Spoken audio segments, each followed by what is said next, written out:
Hi, I'm Victoria Sterling. 5 years ago, my childhood best friend Cassandra deliberately destroyed my wedding day in front of 200 guests, costing me my marriage, my reputation, and nearly my sanity. Last month, she walked into my bridal consultation as the head coordinator for the most exclusive wedding planning firm in Manhattan, professionally obligated to make my second wedding absolutely perfect. What happened next changed everything I thought I knew about forgiveness, success, and the power of transforming your greatest betrayal into your ultimate triumph. Before we jump back in, tell us where you're tuning in from, and if this story touches you, make sure you're subscribed, because tomorrow I've saved something extra special for you. The morning of June 15, 2019, I woke up in the presidential suite of the Grandview Manor, with the kind of nervous excitement that only comes once in a lifetime. After 18 months of meticulous planning, my wedding day had finally arrived. The venue overlooked the Hudson River, adorned with white peonies and cascading greenery that had taken 3 florists working around the clock to perfect. Every detail had been carefully orchestrated to create the fairy tale wedding I had dreamed about since childhood. My wedding dress, a custom Vera Wang creation with intricate beadwork that caught the morning light like scattered diamonds, hung from the mahogany armoire. The cathedral-length veil had belonged to my grandmother, passed down through 3 generations of sterling women who had worn it on their own wedding days. Everything felt magical, blessed, and perfectly aligned with the future I had envisioned with my fiancé, Jonathan Matthews. Jonathan was everything I had hoped to find in a life partner. We had met during our final year at Columbia Business School, where his quiet intelligence and unwavering integrity had distinguished him from the ambitious but often superficial men who populated our program. He treated everyone with respect regardless of their social status or professional connections, volunteered at a literacy program in Harlem every Saturday morning, and possessed the kind of genuine character that becomes more apparent and more attractive over time. Our relationship had developed gradually over 2 years of study groups, coffee shop conversations, and weekend adventures exploring New York City. When he proposed during a private dinner at the restaurant where we had shared our first official date, the ring was exactly what I would have chosen for myself, though I had never described my preferences to him. He had simply paid attention to details that revealed my taste and personality, demonstrating the thoughtfulness that characterized his approach to everything important in his life. Standing in that hotel suite, surrounded by my bridesmaids as they bustled around applying final touches to their makeup and adjusting the deep burgundy silk dresses we had selected together, I felt overwhelmed with gratitude for the love and support that surrounded me. My sister Emma was serving as my maid of honor, radiating joy as she helped coordinate the final preparations. My college roommate Sarah was documenting every moment with her professional camera equipment, determined to capture memories that would last a lifetime. And then there was Cassandra. Cassandra Walsh had been my best friend since we were 7 years old, bonding over shared love of books and elaborate imaginative games during long summer afternoons in my family's backyard. We had navigated the complexities of middle school together, survived the social pressures of high school, and maintained our friendship despite attending different colleges. She had been the natural choice for maid of honor, until a disagreement about wedding planning responsibilities had created tension between us during the engagement period. The conflict had centered around her increasing criticism of my wedding choices, and her apparent resentment about the financial resources my family was investing in the celebration. Cassandra came from a working-class background and had always been sensitive about economic differences between our families, but her comments during the planning process had become increasingly pointed and hurtful. She questioned whether I deserved such an elaborate wedding, suggested that Jonathan was marrying me for my family's wealth rather than genuine affection, and made several remarks about privileged women who took their advantages for granted. Despite these tensions, I had worked hard to preserve our friendship because our history meant everything to me. Cassandra had been present for every significant moment of my life, from childhood disappointments to academic achievements to career milestones. The idea of getting married without her standing beside me felt impossible, so I had swallowed my hurt feelings and focused on the love that had sustained our friendship for over 2 decades. That morning, Cassandra arrived at the hotel suite 30 minutes later than planned, carrying a coffee cup with an expression that seemed oddly detached from the excitement filling the room. While the other bridesmaids chatted enthusiastically about the ceremony and reception details, she remained quiet and somewhat distant. I attributed her mood to pre-wedding nerves, assuming that she was simply feeling overwhelmed by the emotion of watching her oldest friend get married. The photography session proceeded smoothly, with our photographer capturing beautiful images of the bridal party against the backdrop of the hotel's elegant interior design. Cassandra smiled appropriately for the camera and participated in the traditional poses, but I noticed that her enthusiasm seemed forced rather than genuine. When I mentioned my observation to Emma, she dismissed my concerns, suggesting that some people simply felt uncomfortable being the center of attention during formal photography. As the ceremony time approached, we moved to the bridal suite's balcony for final preparations and a toast with champagne that my father had selected specially for the occasion. The view overlooked the Hudson River and the carefully arranged ceremony space below, where guests were beginning to take their seats among the white chairs adorned with silk ribbons and fresh flowers. The string quartet was warming up, filling the air with gentle melodies that created the perfect atmosphere for the most important day of my life. Emma raised her glass to offer a toast to friendship, love, and the beautiful future that Jonathan and I were beginning together. The other bridesmaids joined in with heartfelt words about happiness, partnership, and the joy of witnessing true love. When the moment came for Cassandra to speak, she stood slowly and looked directly at me with an expression I had never seen before. "Victoria," she began, her voice carrying an edge that made everyone in the room uncomfortable, "I have something important to tell you before you walk down that aisle." The tone of her statement created immediate tension among the group. Emma's smile faded as she recognized that something was wrong. Sarah lowered her camera, sensing that this was not a moment to be documented. The cheerful energy that had filled the suite suddenly shifted to concern and confusion. "Cassandra, what's going on?"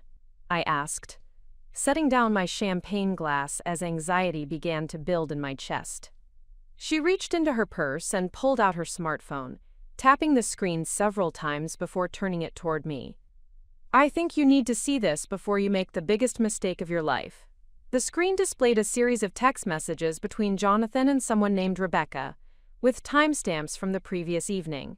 As I read the messages, my heart began to race and my hands started to tremble. The conversation was intimate, romantic, and completely inconsistent with the character of the man I was about to marry. "Where did you get this?" I whispered, trying to process what I was seeing while maintaining some hope that there was an innocent explanation. "Jonathan sent these to my cousin Rebecca last night," Cassandra replied, her voice becoming stronger and more confident.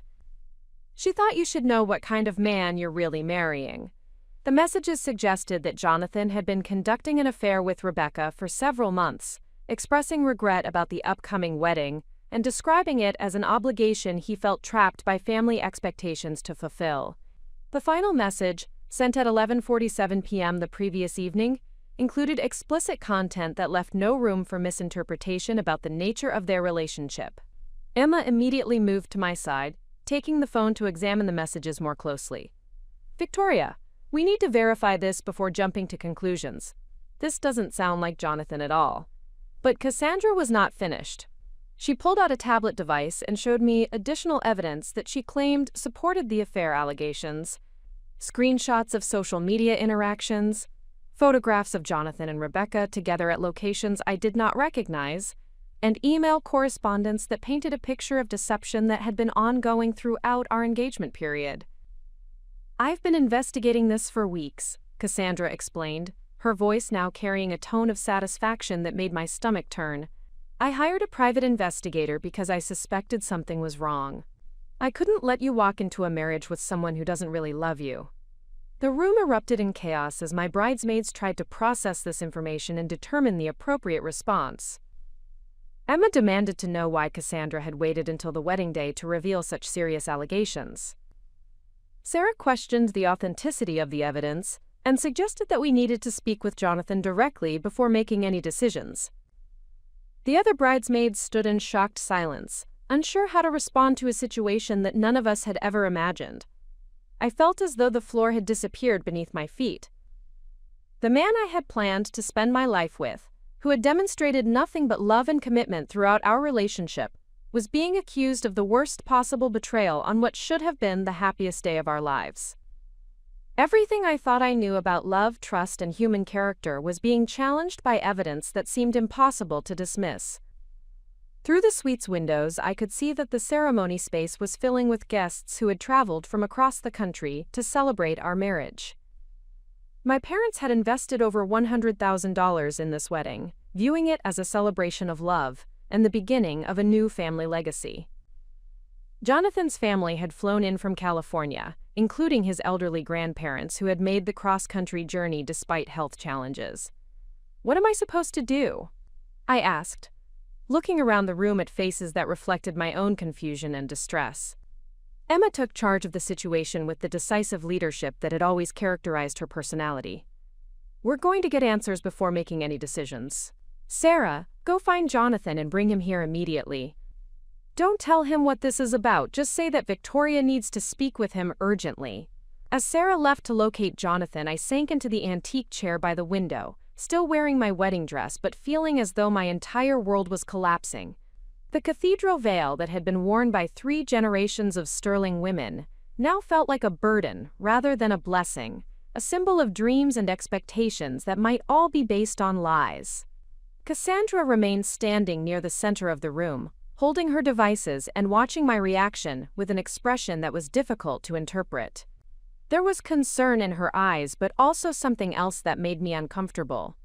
She seemed almost pleased by the chaos she had created, as though this moment was somehow satisfying for her. "How long have you known about this?" I asked her, trying to understand the timeline of events that had led to this revelation. Preparing and narrating this story took us a lot of time, so if you are enjoying it, subscribe to our channel. It means a lot to us. Now back to the story. "I started suspecting something about 6 weeks ago," she replied. "You seemed different after Jonathan returned from that business trip to Chicago, and when I mentioned it to Rebecca, she told me they had spent time together that weekend." The Chicago business trip had been a legitimate work commitment that Jonathan had discussed with me in detail before traveling. He had called me every evening from his hotel, shared stories about his client meetings, and brought me back a small gift from a bookstore he had discovered near his office. The idea that he had been with another woman during that time seemed impossible to reconcile with the conversations we had shared. Emma's phone buzzed with a text message from Sarah. She found Jonathan in the groom's suite. "She's bringing him here now." The 10 minutes that followed felt like hours as we waited for Sarah to return with my fiancé. I tried to prepare myself for a conversation that would either resolve this misunderstanding or end my engagement in front of 200 wedding guests. The emotional whiplash was overwhelming, shifting between hope that this was all a terrible mistake and terror that my entire future was about to be destroyed. When Sarah returned with Jonathan, his face immediately reflected concern about my obvious distress. He was impeccably dressed in his custom tuxedo, with a boutonniere of white roses that matched my bridal bouquet. His expression was that of a man who was confused by the urgency, but ready to address whatever crisis required his attention. "Victoria, what's wrong? Are you feeling sick? Do we need to delay the ceremony?" Emma handed him Cassandra's phone without explanation, simply saying, "Look at this and tell us what we're seeing." Jonathan's face transformed as he read the messages, moving from confusion to shock to what appeared to be genuine bewilderment. He scrolled through the conversation multiple times, examining every detail with the analytical attention he applied to complex business problems. "This isn't me," he said finally, looking up at the room full of women waiting for his explanation. "I've never sent these messages. I don't know anyone named Rebecca in Chicago, and I have never cheated on Victoria or anyone else in my entire life." Professional colleagues had been briefed about the situation and potential outcomes, ensuring that firm relationships could be maintained regardless of family reaction or community response to the truth-telling process. Client relationships had been assessed for potential impact, with contingency communication prepared if business implications emerged from the corrective effort. Family relationship management required particularly delicate preparation, given my mother's declining cognitive function and emotional attachment to Michael. Elena would need support and explanation following the retirement party, regardless of how the corrective process was received by other attendees or community members. The 5th critical step involved final preparation of supporting documentation, that would be referenced during the speech and made available for subsequent verification if questions arose about specific claims or timeline details. Academic transcripts, professional evaluations, and client testimonials had been organized for easy access while maintaining appropriate confidentiality standards. Medical records from the period following my father's death would provide objective evidence about our family's actual circumstances and my emotional resilience during that difficult transition. Psychological evaluations completed by school counselors had documented strong coping mechanisms that contradicted claims about dysfunction, requiring external intervention. Professional development documentation would demonstrate how legal expertise had been acquired through systematic education and training rather than family guidance, supporting accurate understanding of capability sources and achievement timeline. Bar examination results, law school honors, and firm evaluations would provide comprehensive evidence of independent professional development. Client satisfaction surveys and business development records would offer market-based validation of professional competence that existed independently of personal background or family circumstances. These materials would demonstrate that legal reputation was grounded in demonstrated results, rather than inspiring biographical narratives. The sixth essential step involved psychological preparation for the emotional impact of public confrontation with family narratives that had shaped my self-perception for over 2 decades. The corrective process would require maintaining professional composure while challenging established beliefs and comfortable assumptions that had influenced important relationships. Therapeutic consultation had provided strategies for managing anxiety and maintaining focus during potentially confrontational moments, ensuring that emotional reactions would not undermine strategic communication or professional credibility. The preparation emphasized confidence building through evidence review and alliance coordination. Practice sessions with trusted colleagues had tested delivery approaches and content organization, revealing areas where emotional investment might affect strategic messaging. The rehearsal process had identified optimal balance between passionate conviction and professional presentation that would serve truth-telling objectives. Mental preparation included accepting that some relationships might be permanently altered by truth-telling that challenged fundamental assumptions about family dynamics and individual achievements. The potential consequences had been considered and accepted as necessary cost of authentic self-representation and professional integrity. The implementation phase was proceeding according to strategic timeline, with each element coordinated to support comprehensive corrective effort that would establish accurate understanding of my background and achievements while maintaining respect for legitimate relationships and professional connections.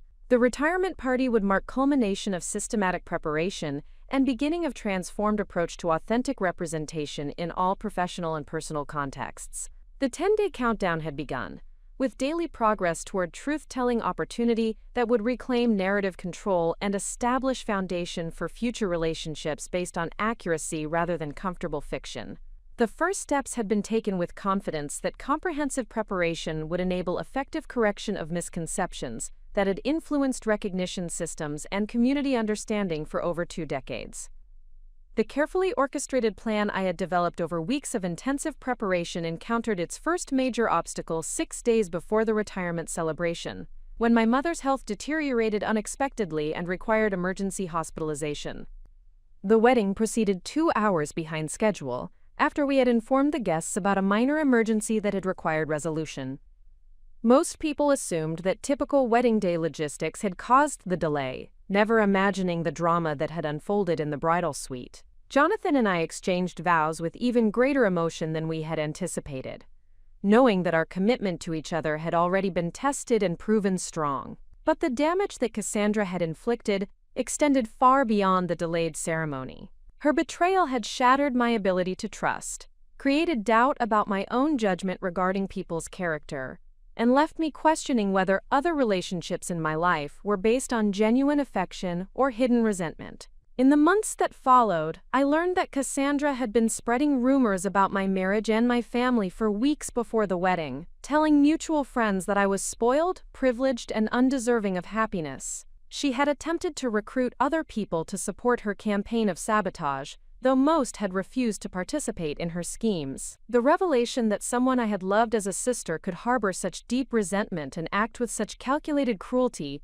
changed my understanding of human nature and my approach to relationships. I became more guarded, more analytical about people's motivations, and less willing to share my vulnerabilities with others. Yet, as devastating as Cassandra's betrayal had been, it also taught me valuable lessons about resilience, discernment, and the importance of surrounding myself with people who celebrated my success rather than resenting it. The experience forced me to develop stronger boundaries, better judgment, and a more sophisticated understanding of the complexities that can exist within seemingly close relationships. What I could never have imagined as I stood in that hotel suite 5 years ago was that this catastrophic betrayal would eventually become the foundation for the most important transformation of my life. The pain that Cassandra inflicted would ultimately teach me about forgiveness, redemption, and the possibility that even our greatest enemies can become unlikely catalysts for our greatest growth. But that understanding was still years away. On June 15, 2019, all I knew was that my best friend had tried to destroy my happiness, and I never wanted to see her again. The universe, it seemed, had other plans. The honeymoon in Tuscany should have been the perfect beginning to married life. But Cassandra's betrayal had created an invisible wound that colored every moment of what should have been pure joy.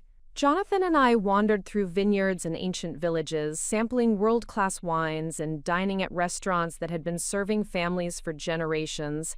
Yet I found myself constantly analyzing the motivations of everyone we encountered. The trust that had once come naturally to me had been replaced by a hypervigilance that exhausted me emotionally, while providing no real protection against future disappointment. Jonathan noticed my withdrawal during our second week in Italy. We were sitting on the terrace of our hotel, overlooking the rolling hills of Chianti, sharing a bottle of wine as the sunset painted the landscape in shades of gold and crimson. The scene was breathtakingly romantic, yet I felt disconnected from the beauty surrounding us, trapped in mental replays of Cassandra's confession and the realization that someone I had loved completely had harbored such devastating resentment. "Victoria, we need to talk about what happened," Jonathan said gently, setting down his wine glass and taking my hand. "I can see that you are still processing Cassandra's betrayal, and I want to help you work through this rather than letting it poison our marriage before we have really begun." His words were spoken with the same thoughtful consideration that had characterized our entire relationship, but they forced me to confront feelings I had been trying to suppress since our wedding day. The embarrassment of being so completely deceived by someone I had known for over 2 decades. The anger about having my judgment questioned and my happiness threatened. The fear that other people in my life might be hiding similar resentments behind masks of friendship and support. "I keep thinking about all the times she seemed genuinely happy for me," I admitted, my voice barely above a whisper. "When I got into Columbia Business School, when we got engaged, when I received my promotion at the consulting firm. She celebrated with me, sent congratulatory cards, helped me plan celebration dinners. How could someone fake that level of support for so many years?" Jonathan was quiet for several minutes, considering my question with the analytical approach he applied to complex problems in his professional life. "I think the emotions were probably real in the moment," he said finally. "People are capable of holding contradictory feelings simultaneously. She likely did feel happy for your successes while also resenting them. The problem was that she never dealt with the resentment honestly, allowing it to grow until it overwhelmed the genuine affection." This insight began a period of deep reflection that would transform my understanding of human psychology and interpersonal relationships. Over the following weeks, I found myself analyzing past interactions with Cassandra through a new lens, identifying subtle signs of resentment that I had previously overlooked or misinterpreted. The slight edge in her voice when discussing my family's financial resources. The way she sometimes changed the subject when I shared professional achievements. The frequency with which she reminded me of mistakes I had made or challenges I had faced. The recognition was painful because it revealed how thoroughly I had prioritized maintaining harmony over addressing underlying tensions. I had sensed Cassandra's discomfort with certain aspects of my life, but had chosen to ignore these signals rather than risk confronting problems that might threaten our friendship. This avoidance had allowed resentments to fester until they became toxic enough to motivate deliberate sabotage. The realization forced me to examine other relationships in my life with similar scrutiny. Were there other people who smiled to my face while harboring secret resentments? Had I been naive about human nature in general, Or was Cassandra's behavior an isolated incident that reflected her individual character, rather than broader patterns? This analytical process initially increased my anxiety and suspicion, but it also began to develop skills that would prove invaluable in both personal and professional contexts. I learned to read subtle social cues that revealed people's true feelings about situations and relationships. I developed better boundaries around sharing personal information with people who had not demonstrated genuine trustworthiness. Most importantly, I began to understand the difference between surface-level pleasantries and authentic emotional connection. The transformation was accelerated by a conversation with my sister Emma during a weekend visit to our family home in Connecticut.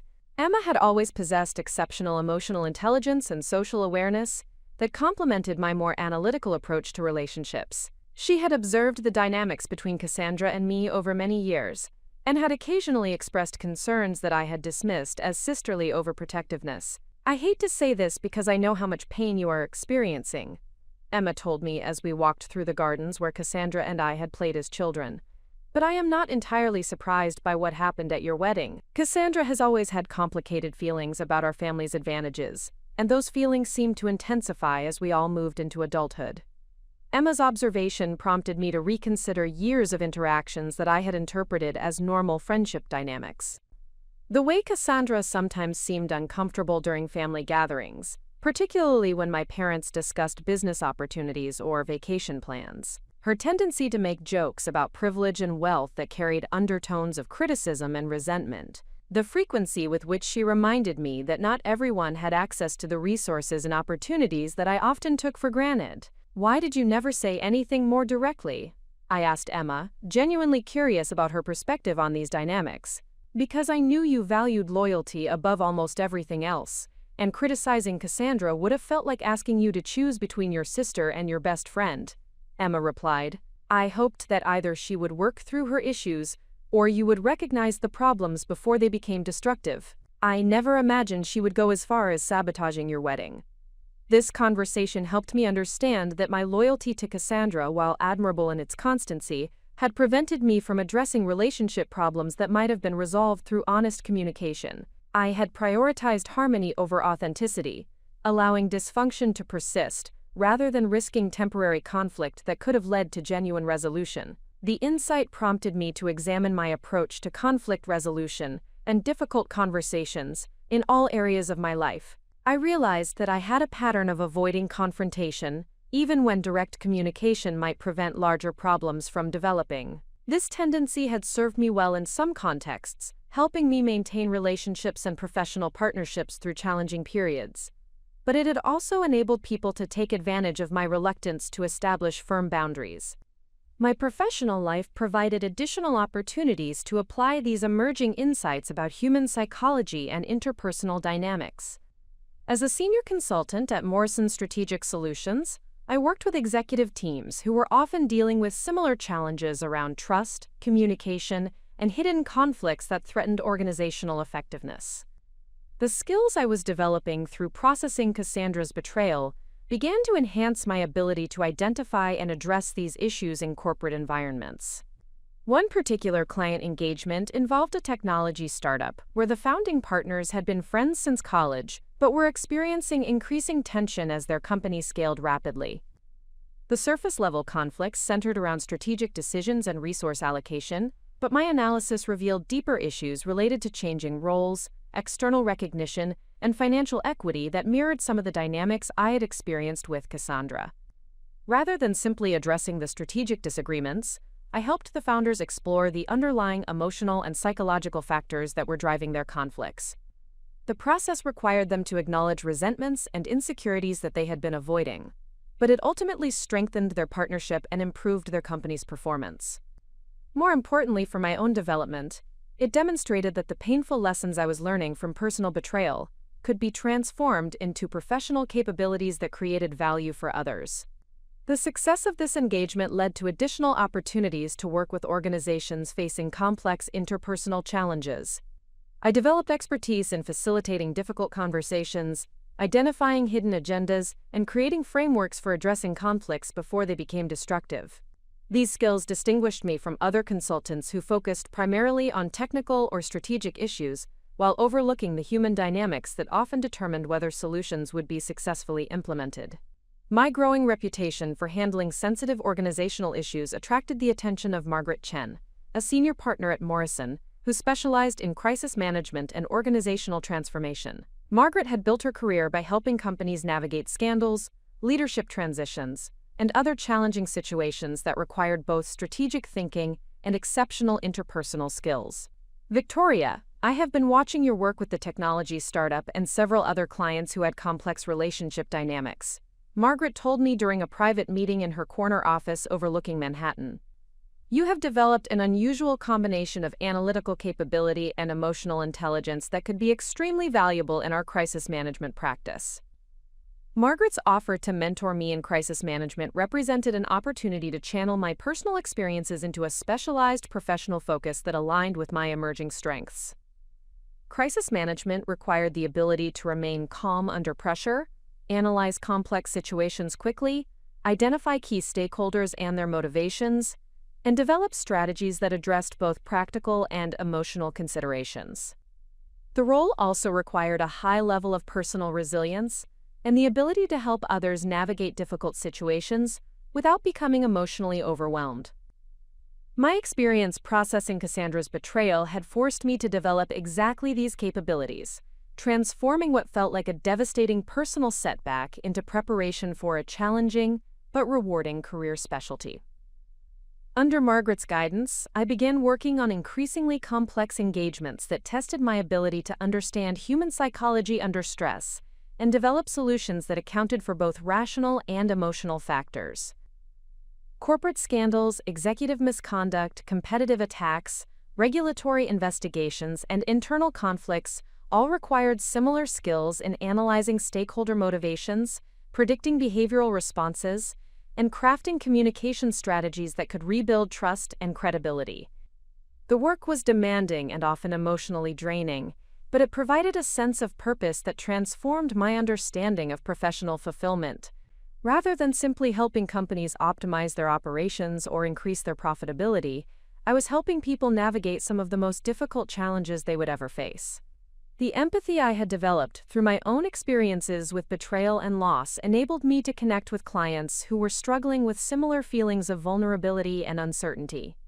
The transformation in my professional identity was accompanied by changes in my personal relationships and social connections. I became more selective about the people I invested time and energy in, focusing on individuals who demonstrated consistent integrity and genuine supportiveness, rather than maintaining relationships based primarily on history or convenience. This shift initially felt isolating because it meant ending or reducing contact with several people who had been part of my social circle for years. However, it also created space for deeper connections with people who shared my values and could support my continued growth. The quality of my relationships improved significantly, even as the quantity decreased, leading to greater satisfaction and emotional security. Jonathan observed these changes with admiration and support, recognizing that my growth was strengthening our marriage rather than creating distance between us. "You are becoming more yourself," he told me one evening as we discussed the day's events over dinner. "More confident, more discerning, more willing to trust your own judgment about people and situations." His observation helped me understand that Cassandra's betrayal, while devastating in the moment, had forced me to develop capabilities that were making me more effective both personally and professionally.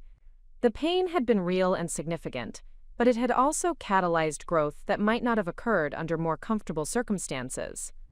The recognition that adversity could serve as a catalyst for positive transformation began to reshape my understanding of success and personal development.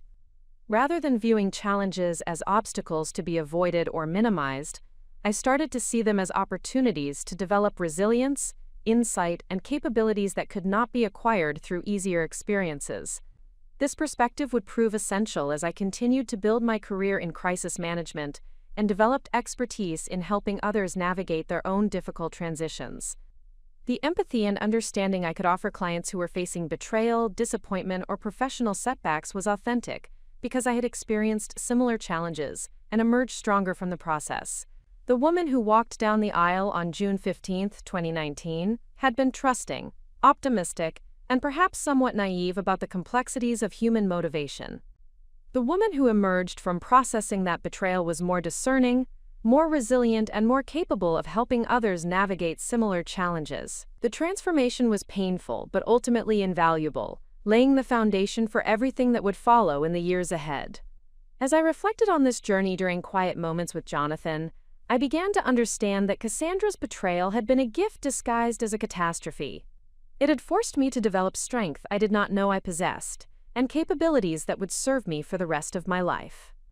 The recognition was both humbling and empowering, setting the stage for the next phase of my personal and professional evolution. The systematic development of expertise in crisis management and organizational psychology required disciplined learning that extended far beyond my formal business education at Columbia. While my MBA had provided foundational knowledge in strategic planning and analytical frameworks, the specialized skills needed to guide individuals and organizations through complex interpersonal challenges demanded a different type of education altogether. This learning process began during my second year at Morrison Strategic Solutions and continued through intensive study, practical application, and mentorship under Margaret Chen's guidance.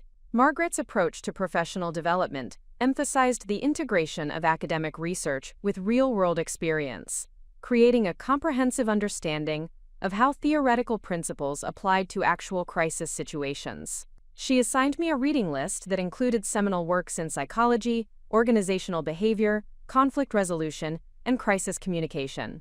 The bibliography spanned disciplines from cognitive behavioral therapy to hostage negotiation tactics, reflecting the diverse knowledge base required to address the full spectrum of challenges that organizations faced during periods of significant stress. The foundational text that most profoundly influenced my thinking was Getting to Yes by Roger Fisher and William Ury, which introduced principled negotiation techniques that separated people from problems and focused on mutual interests rather than opposing positions. The methodology resonated with my experiences processing Cassandra's betrayal, where understanding the underlying motivations behind destructive behavior had been essential to moving beyond anger toward genuine insight and eventual healing. I supplemented this core reading with specialized coursework through Harvard Business School's executive education programs, attending intensive workshops on crisis leadership, stakeholder management, and organizational change during complex transitions. These programs provided exposure to case studies from major corporate scandals, political crises, and social movements that had successfully navigated public scrutiny and internal dysfunction. The Harvard coursework introduced me to the concept of systems thinking in crisis management, which emphasized understanding the interconnected relationships between various stakeholders, rather than addressing isolated problems in sequence. This approach proved particularly valuable when working with organizations where surface-level conflicts reflected deeper structural issues that required comprehensive solutions rather than tactical fixes. One particularly influential seminar focused on the psychology of betrayal in professional environments, examining how broken trust affected team dynamics, decision-making processes, and organizational culture. The research presented during this session validated many of the insights I had developed through personal experience, while providing frameworks for helping others navigate similar challenges more effectively. Dr. Patricia Williamson, the seminar leader, had spent 15 years studying workplace betrayal and its impact on individual and organizational performance. Her research demonstrated that employees who experienced significant betrayal at work often developed enhanced analytical capabilities and improved judgment about interpersonal relationships, provided they received appropriate support during the recovery process. Betrayal is essentially a masterclass in human psychology, Dr. Williamson explained during one particularly memorable session. Individuals who process these experiences thoughtfully often emerge with sophisticated understanding of motivation, deception, and authentic relationship dynamics that serves them exceptionally well in leadership roles. This perspective reframed my experience with Cassandra as an inadvertent but valuable component of my professional education. The painful process of analyzing her motivations, recognizing warning signs I had previously missed, and developing better judgment about trustworthiness had created capabilities that distinguished me from colleagues who had never faced similar challenges. Dr. Williamson's research also emphasized the importance of transforming personal pain into professional purpose as a mechanism for achieving genuine healing and preventing cynicism from undermining future relationships. This insight guided my approach to client work, where I could offer authentic empathy to individuals facing betrayal while maintaining the emotional boundaries necessary for effective consultation. My education in crisis management was further enhanced through participation in simulation exercises designed to replicate high-pressure decision-making environments. These intensive workshops, conducted by former military officers and diplomatic negotiators, tested participants' ability to analyze complex situations quickly, identify key stakeholders and their motivations, and develop strategic responses under severe time constraints. The simulation exercises were particularly valuable because they forced me to apply theoretical knowledge in dynamic situations, where initial assumptions often proved incorrect, and strategies required constant adjustment based on new information. The experience developed confidence in my ability to remain calm and analytical during chaotic situations, while building trust with people who were experiencing high levels of stress and uncertainty. One simulation involved a fictional technology company facing a data breach that had exposed customer information while revealing internal fraud by senior executives. Participants were assigned various stakeholder roles and required to develop comprehensive response strategies that addressed legal, financial, operational, and reputational considerations simultaneously. My performance in this exercise demonstrated the practical value of the analytical skills I had developed through processing personal betrayal.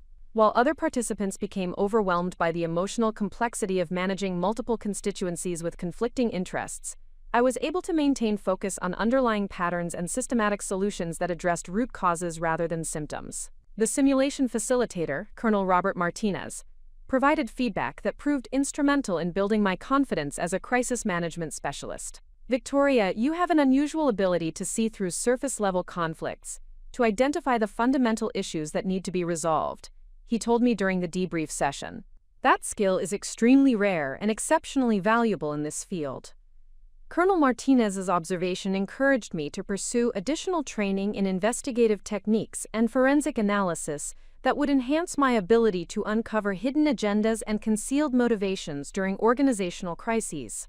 This specialized education included coursework in interview techniques, document analysis, and behavioral assessment that complemented my existing analytical capabilities. The investigative training proved particularly valuable when working with clients who were dealing with internal conflicts where key information was being withheld or misrepresented by various parties. The ability to identify inconsistencies, ask strategic questions, and piece together accurate narratives from fragmentary evidence became central to my effectiveness as a crisis consultant. Margaret Chen observed my progress through these various educational initiatives, with growing confidence in my potential to handle the most complex client engagements. During our quarterly review meeting in her office, she outlined a professional development path that would position me for partnership consideration within 5 years. Victoria, your combination of analytical ability, emotional intelligence, and specialized training is creating a unique professional profile that our clients find extremely valuable, Margaret explained. The next phase of your development should focus on building your personal brand and establishing thought leadership in crisis management. Margaret's guidance led me to begin writing articles for industry publications about crisis management best practices, with particular emphasis on addressing the human dynamics that often determined whether technical solutions would be successfully implemented. These publications provided platforms for sharing insights derived from both academic research and practical experience, while building recognition within the professional community. My first major article, Beyond Damage Control: Transforming Organizational Crisis into Competitive Advantage, was published in Harvard Business Review and generated significant attention from both corporate executives and academic researchers. The piece argued that organizations facing serious challenges could emerge stronger than before if they used crisis situations as opportunities to address underlying structural problems and build more resilient operational systems. The article drew heavily on my personal experience with betrayal and recovery, while translating those insights into actionable frameworks that organizations could implement during their own difficult transitions. The response from readers validated my approach of combining personal authenticity with professional expertise to create more compelling and effective consultation services. The success of this publication led to speaking opportunities at industry conferences, where I could share insights about crisis management with broader audiences. These presentations required me to synthesize complex research findings into accessible frameworks while maintaining the credibility necessary to influence senior executives who were facing their own organizational challenges. My presentation at the National Association of Corporate Directors annual conference focused on board leadership during trust crises, addressing how governance structures could be adapted to provide effective oversight when organizations were dealing with scandals or internal conflicts that threatened stakeholder confidence. The presentation emphasized the importance of transparency, accountability, and systematic communication during crisis periods, while acknowledging the emotional and psychological factors that often influence decision-making under pressure. The response from conference attendees demonstrated strong interest in approaches that addressed both technical and human considerations, rather than treating crisis management as purely a procedural exercise. These speaking engagements led to consulting opportunities with organizations facing complex challenges that required the specialized expertise I had developed.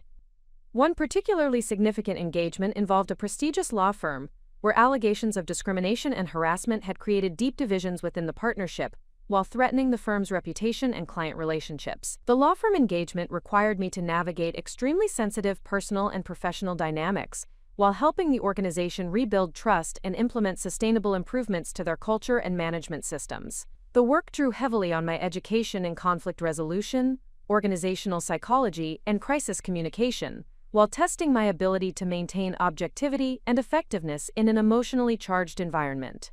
The successful resolution of this engagement resulted in measurable improvements to the firm's internal culture and external reputation, while providing a compelling case study for my continued professional development. More importantly, the experience demonstrated that my specialized education and training could create significant value for organizations facing their most difficult challenges. The combination of formal education, practical experience, and thought leadership development was transforming my professional identity, from a general management consultant to a recognized specialist in crisis management and organizational transformation. This evolution created opportunities for more challenging and rewarding client work while building the foundation for eventual partnership at Morrison Strategic Solutions. My personal education in human psychology and relationship dynamics was paralleling my professional development, as I continued to apply insights from my experience with Cassandra to better understand motivation, authenticity, and trust in all areas of my life. The analytical frameworks I was learning through crisis management training proved equally valuable for navigating personal relationships and making better decisions about which people deserved my time and emotional investment. Jonathan observed these changes with admiration and support, recognizing that my professional growth was enhancing our marriage rather than creating distance between us. "You are becoming more discerning about everything," he told me during one of our evening conversations about the day's events. "More confident in your judgment, more effective at reading people, more capable of helping others solve their problems." His observation highlighted the interconnected nature of personal and professional development, where skills developed in one context enhanced effectiveness in others. The education I was pursuing to advance my career was simultaneously making me a better spouse, friend, and family member by improving my understanding of human behavior and relationship dynamics. The educational phase of my transformation was also accompanied by increased financial compensation and professional recognition that provided security and opportunities for Jonathan and me to build the life we had envisioned together. My salary increases enabled us to purchase a home in Westchester County, travel to destinations we had dreamed about during business school, and begin saving for the family we hope to start in the coming years. The combination of professional fulfillment and personal stability created a foundation for continued growth that would prove essential as my career continued to evolve. The education I had pursued with such discipline and determination was producing tangible results that validated the investment of time and energy, while positioning me for even greater opportunities in the future. As I reflected on this period of intensive learning and development, I understood that the education phase of my transformation was preparing me for challenges and opportunities that I could not yet imagine. The knowledge and skills I was acquiring would prove essential when facing the ultimate test of my personal and professional growth 5 years later, when Cassandra would re-enter my life under circumstances that neither of us could have predicted. The development of a sophisticated professional network requires strategic thinking, authentic relationship building, and the discipline to invest in others before seeking personal benefit.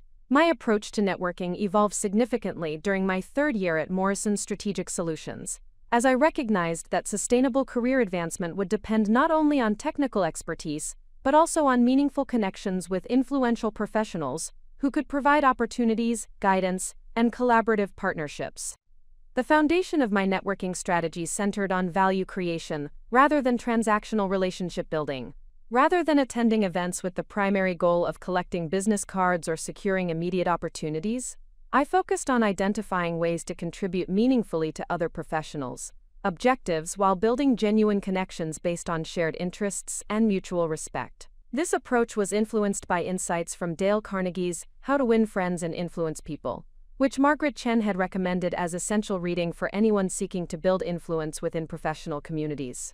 Carnegie's emphasis on authentic interest in others and the principle of helping people achieve their goals resonated with my natural inclinations while providing practical frameworks for systematic relationship development. My first significant networking breakthrough occurred during a crisis management conference in Chicago, where I presented research findings about the correlation between organizational culture and crisis resilience. The presentation attracted attention from Dr. Elena Rodriguez, a prominent organizational psychologist who had authored several influential books about workplace dynamics and leadership development during challenging transitions. Dr. Rodriguez approached me after the presentation with genuine enthusiasm about my research methodology and the practical applications I had identified through client work. Rather than simply exchanging contact information and promising to connect later, she invited me to coffee the following morning to discuss potential collaboration opportunities that could benefit both of our professional objectives. During our conversation, Dr. Rodriguez explained that she was developing a comprehensive training program for corporate executives about leading organizations through complex crises.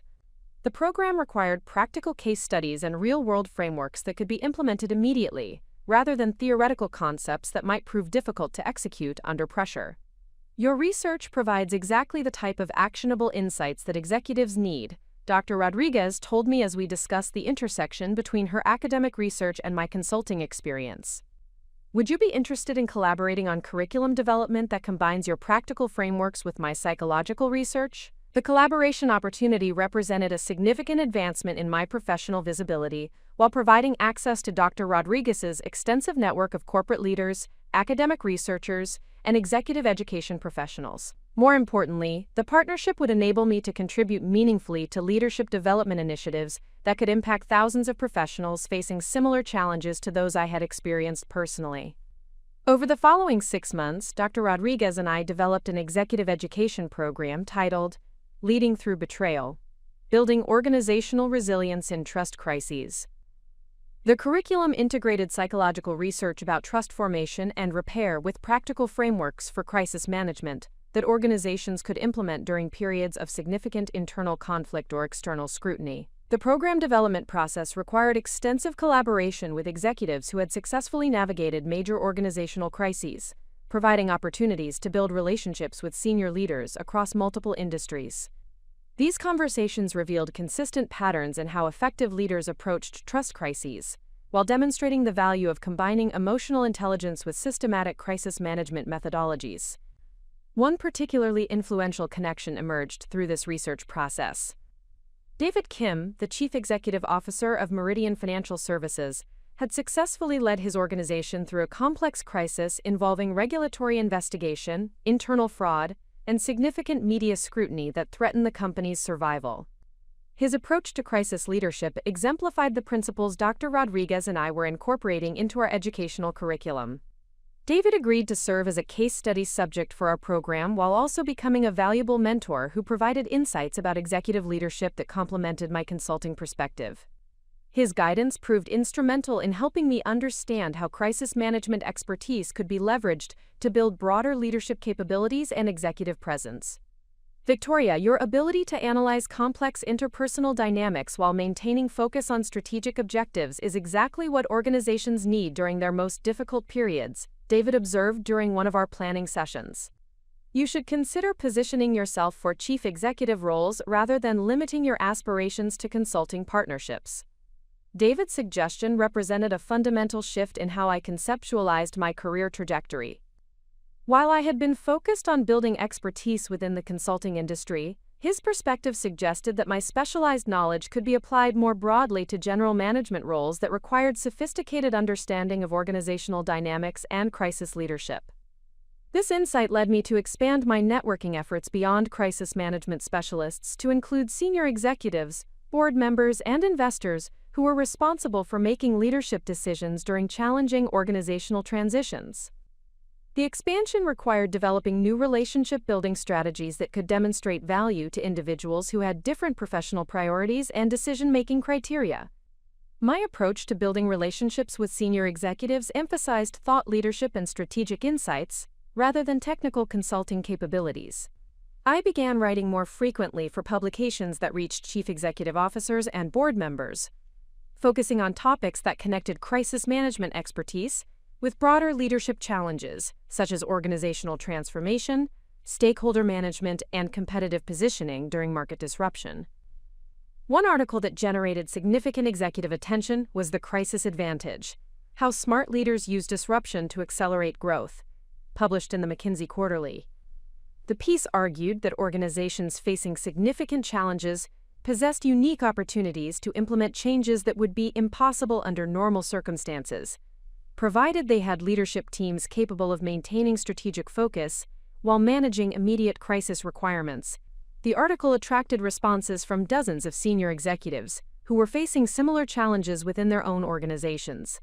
These conversations provided opportunities to build relationships while demonstrating the practical value of crisis management expertise for addressing broader strategic objectives.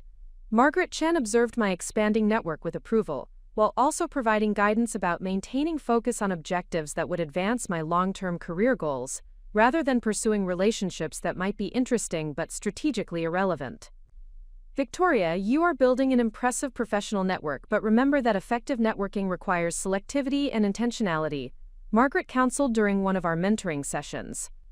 Focus on relationships that align with your career aspirations and provide opportunities for mutual value creation. Margaret's guidance helped me develop more sophisticated criteria for evaluating networking opportunities and allocating time investments. Rather than attending every available professional event or accepting every meeting request, I began prioritizing relationships that offered genuine learning opportunities, collaborative potential, or access to decision-makers who could influence my career trajectory. This strategic approach led me to join the board of directors for the Metropolitan Crisis Management Institute, a nonprofit organization that provided crisis response training for smaller companies that could not afford comprehensive consulting services. The board position provided exposure to prominent business leaders, while enabling me to contribute meaningfully to an organization whose mission aligned with my professional values.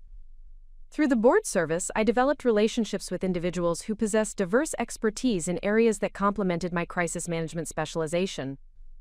These connections included technology entrepreneurs, financial services executives, healthcare administrators, and nonprofit leaders who offered different perspectives on leadership challenges while providing access to industries where my expertise could create significant value.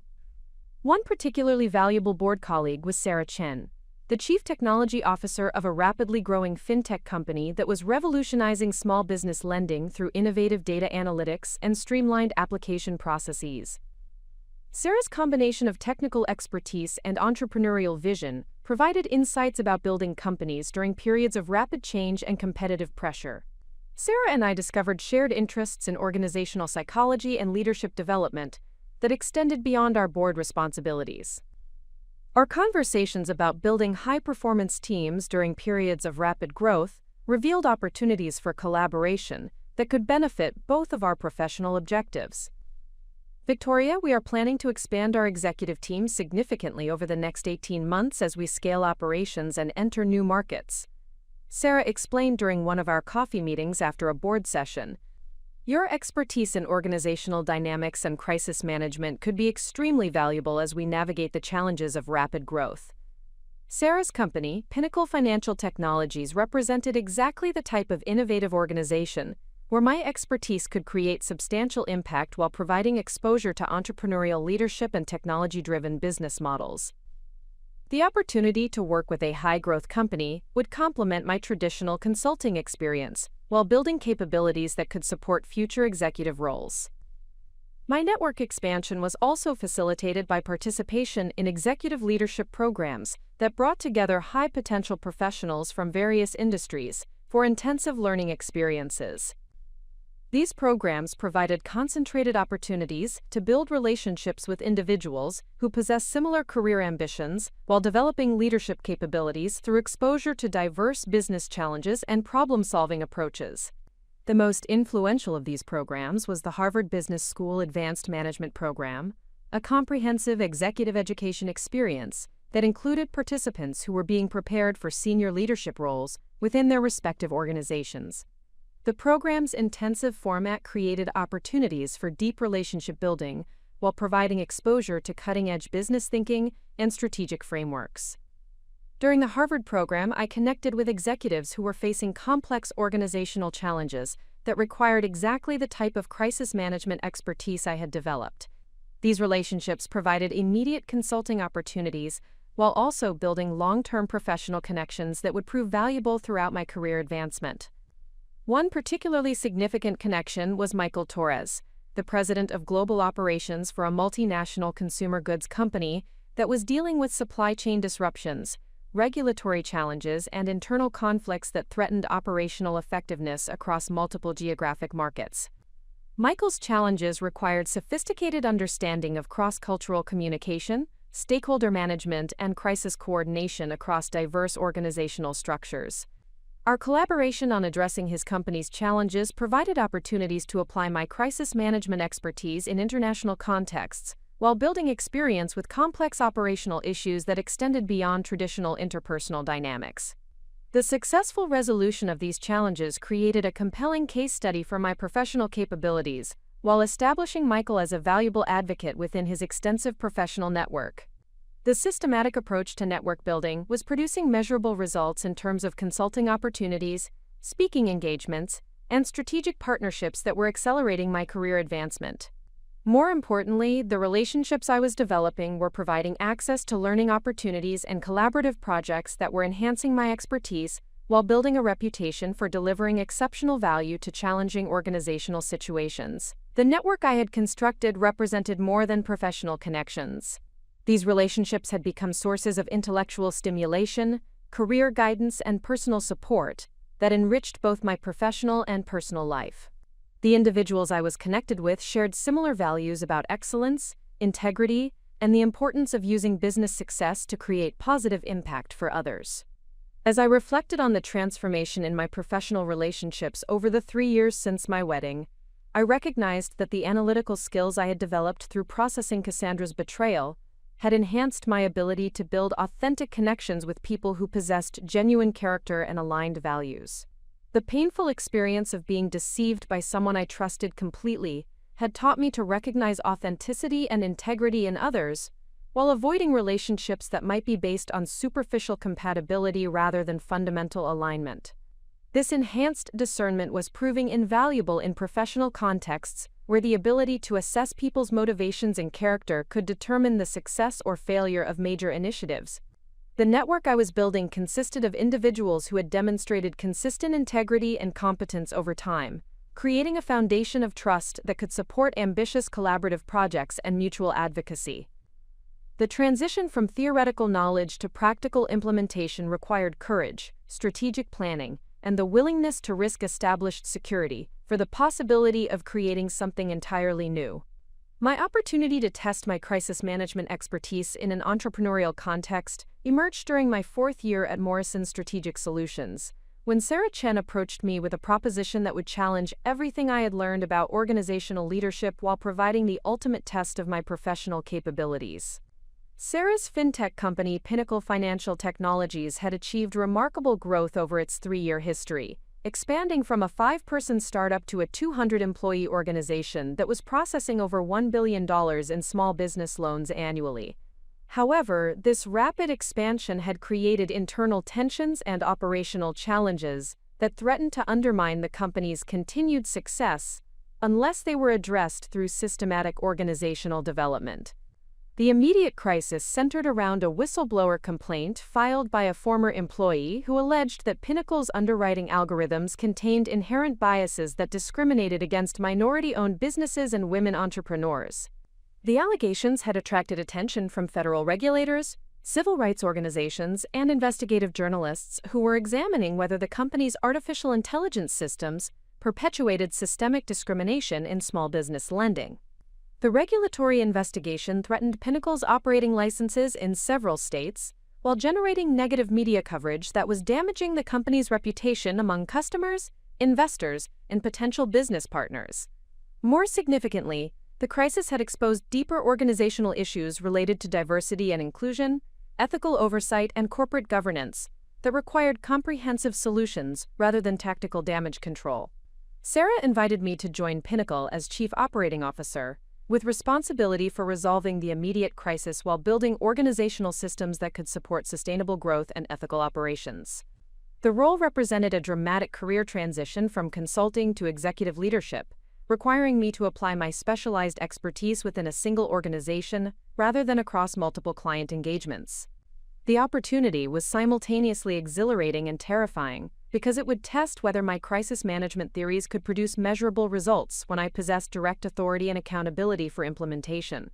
Success would validate my professional development while establishing credibility for future executive roles. Failure would damage my reputation and potentially end my aspirations for senior leadership positions. Margaret Chen supported my decision to accept Sarah's offer while providing realistic perspective about the challenges involved in transitioning from advisory roles to operational responsibility. Her guidance proved invaluable as I prepared for the complexity of managing multiple stakeholders, competing priorities, and resource constraints that characterized executive leadership during organizational crises.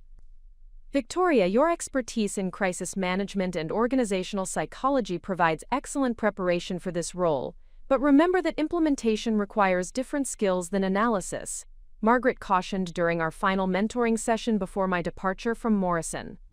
You will need to make decisions quickly with incomplete information, while maintaining team morale and stakeholder confidence throughout the process.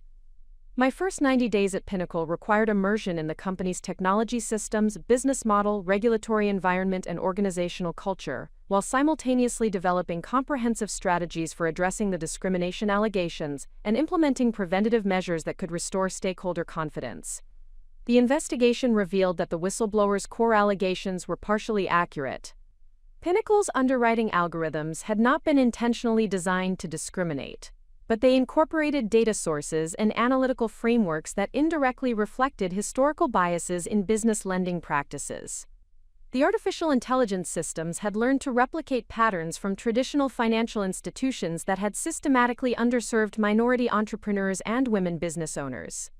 However, my analysis also revealed that these algorithmic biases had been identified by Pinnacle's internal audit team 6 months earlier, and the company had been developing corrective measures when the whistleblower complaint was filed. The former employee who had initiated the investigation had been terminated for performance issues rather than retaliation for reporting discrimination, though the timing had created appearance of impropriety that complicated the company's response.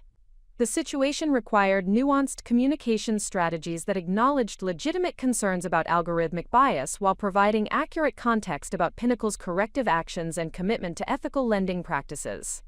The response needed to satisfy regulatory requirements, restore public confidence, and maintain employee morale during a period of intense scrutiny and uncertainty.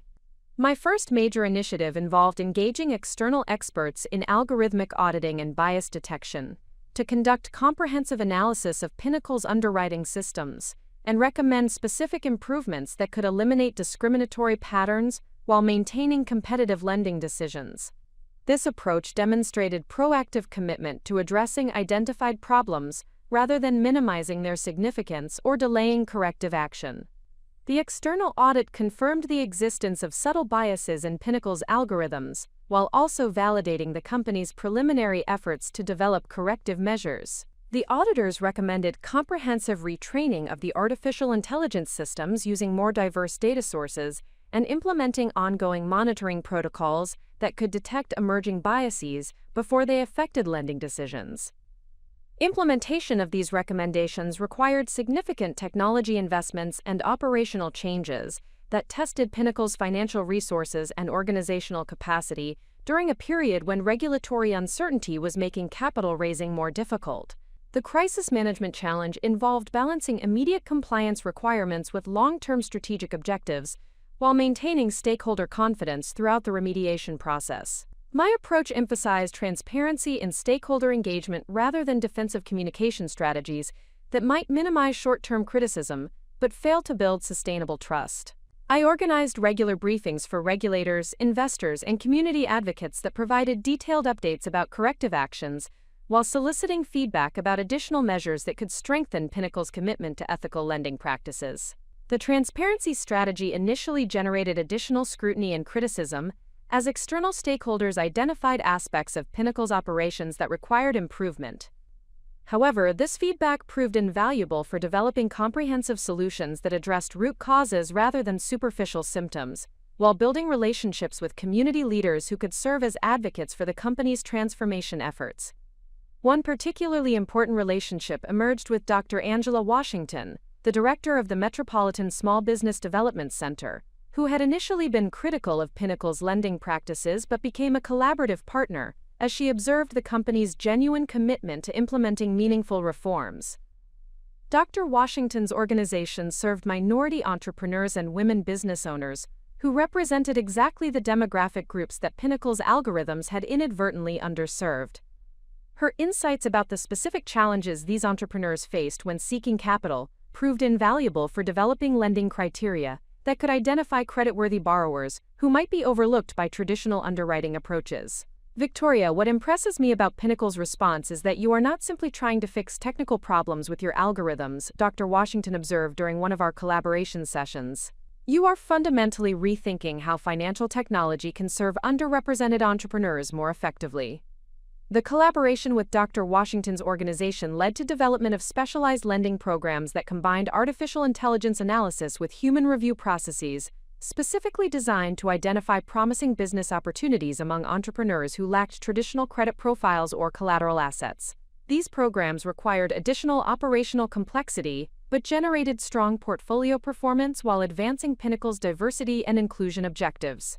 The success of these innovative lending approaches attracted positive attention from regulators, investors, and industry observers, who recognized that Pinnacle was pioneering solutions to persistent problems in small business finance, rather than simply addressing isolated compliance issues. The company's willingness to invest in comprehensive reforms during a crisis period demonstrated leadership that distinguished it from competitors who might have pursued minimum compliance strategies. The regulatory investigation concluded after 8 months with findings that acknowledged Pinnacle's proactive remediation efforts, while requiring ongoing monitoring and reporting to ensure sustained compliance with fair lending requirements.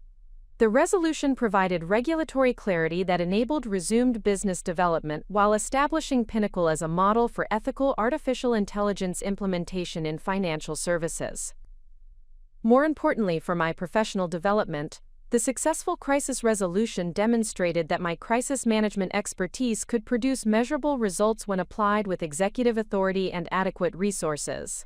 The experience validated my transition from consulting to operational leadership, while building confidence for pursuing additional executive opportunities in the future.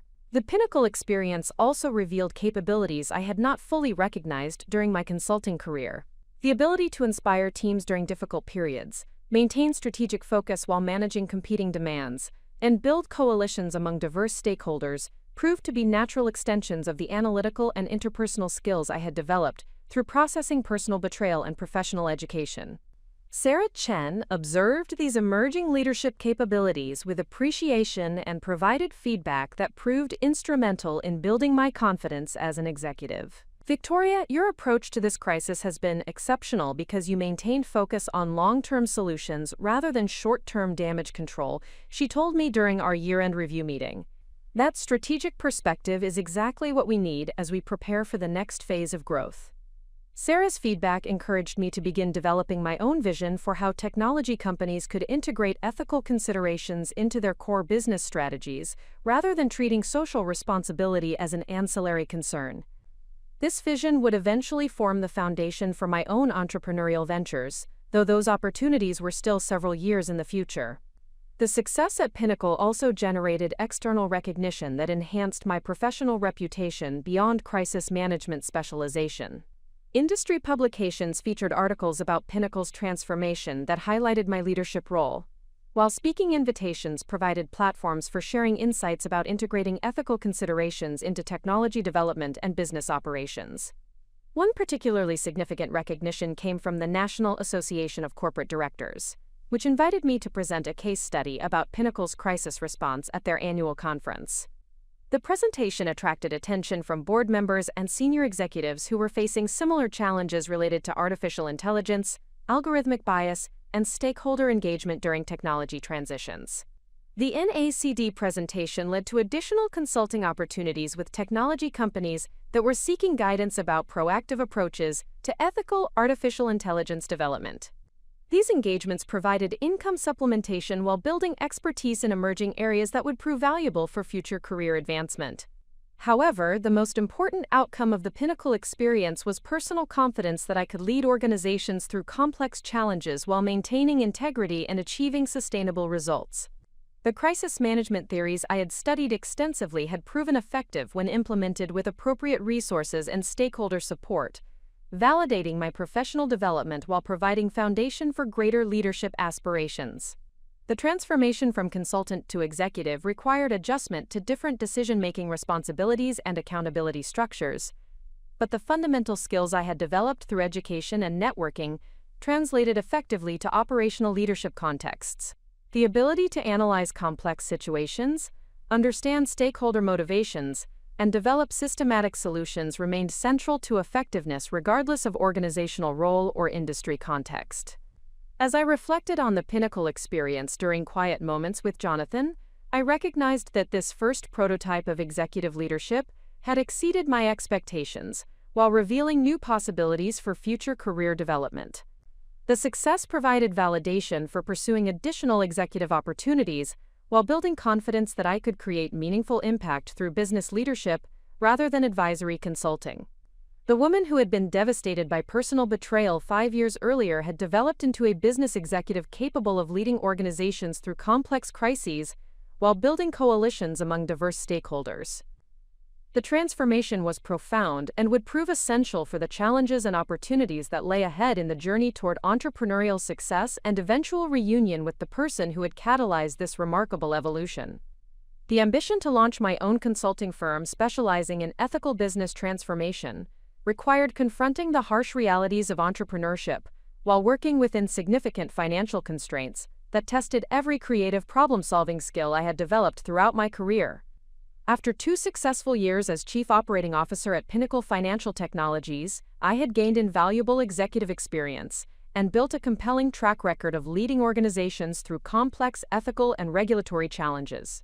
However, transitioning from a secure executive salary to entrepreneurial uncertainty demanded careful financial planning and resourceful approaches to building a viable business without traditional venture capital or substantial personal savings. The decision to pursue entrepreneurship was influenced by growing recognition that my specialized expertise in crisis management and ethical business transformation represented a significant market opportunity that existing consulting firms were not adequately addressing. Large management consulting companies possessed sophisticated analytical capabilities, but often lacked the nuanced understanding of human psychology and organizational dynamics required to guide companies through trust crises and ethical challenges. Meanwhile, smaller boutique firms typically focused on specific technical areas without offering the comprehensive strategic perspective that complex organizational transformation required. The market gap represented a compelling business opportunity, but capitalizing on it would require developing service offerings, building client relationships, and establishing operational infrastructure without the substantial upfront investment that traditional consulting firm launches typically required. The resource constraints forced innovative approaches to every aspect of business development, while testing my ability to create value with minimal capital investment. My initial business plan outlined a phased approach to firm development that would minimize financial risk while building momentum through early client successes. The strategy emphasized leveraging existing professional relationships to secure initial engagements, while gradually expanding service capabilities and team composition, as revenue growth provided resources for additional investments. This approach required maintaining extremely disciplined financial management, while maximizing the impact of every dollar invested in business development. The first major resource challenge involved establishing professional credibility and market presence without substantial marketing budgets or prestigious office locations that potential clients might expect from management consultants. Traditional consulting firms invested hundreds of thousands of dollars in branding, office space, and marketing materials to project sophistication and expertise. My approach required demonstrating the same level of professionalism through alternative methods that emphasized intellectual capital and client results, rather than expensive infrastructure. The solution involved focusing intensively on thought leadership and content development that could establish expertise and attract client attention through valuable insights, rather than traditional advertising or business development approaches. I began writing extensively for industry publications, developing case studies that demonstrated successful crisis management approaches, and creating educational content that potential clients could implement immediately while recognizing the value of more comprehensive consulting support. One particularly effective content strategy involved developing a series of white papers that analyzed recent corporate crises and identified specific factors that distinguished successful organizational responses from failed attempts at damage control. These publications provided practical frameworks that executives could apply to their own challenges while demonstrating the sophisticated analytical approach that comprehensive consulting engagement would provide. The white paper series attracted significant attention from business leaders who were facing similar challenges within their own organizations. The publications generated numerous inquiry calls from executives who had read the analysis and recognized the relevance to their specific situations. These inquiries provided opportunities to convert intellectual property into consulting engagements without substantial business development expenses. However, converting initial interest into signed contracts required overcoming client concerns about working with a newly established firm that lacked the established reputation and extensive resources of major consulting companies. Potential clients appreciated the specialized expertise and innovative approaches I could offer, but they questioned whether a small firm could provide the comprehensive support and institutional stability that complex organizational transformation required. Addressing these concerns required developing creative partnership structures and service delivery models that could provide clients with confidence in project success while working within my resource limitations. One particularly effective approach involved establishing strategic alliances with specialized experts who could provide complementary capabilities on a project basis without requiring permanent staff additions that would strain the firm's financial resources. These partnership networks enabled me to offer comprehensive service capabilities that rivaled much larger consulting firms, while maintaining the flexibility and cost structure that characterized smaller organizations. The collaborative approach also provided valuable learning opportunities and professional development that enhanced my own capabilities while building relationships that could support future business expansion. My first major client engagement emerged through my professional network, when David Kim, the Chief Executive Officer of Meridian Financial Services, whom I had met during my crisis management research, contacted me about a sensitive situation involving allegations of discriminatory lending practices at one of Meridian's subsidiary companies. The subsidiary had been acquired 18 months earlier, and integration efforts had revealed operational practices that conflicted with Meridian's ethical standards and regulatory requirements. The engagement required comprehensive analysis of the subsidiary's lending algorithms, staff training programs, and quality control systems, while developing corrective action plans that could address regulatory concerns without disrupting ongoing business operations. The project complexity demanded extensive coordination with legal counsel, regulatory affairs specialists, and technology consultants, while maintaining absolute confidentiality throughout the investigation and remediation process. The resource challenge involved delivering sophisticated analytical work and strategic recommendations, while operating with minimal administrative support and limited technology infrastructure. Traditional consulting firms would have assigned teams of analysts and project managers to support this type of engagement, but my approach required developing efficient workflows and analytical processes that could produce comparable results with dramatically smaller resource investments. The solution involved leveraging technology platforms and analytical tools that could automate routine research and data analysis tasks, while focusing my personal time on the strategic thinking and client relationship management that created the greatest value.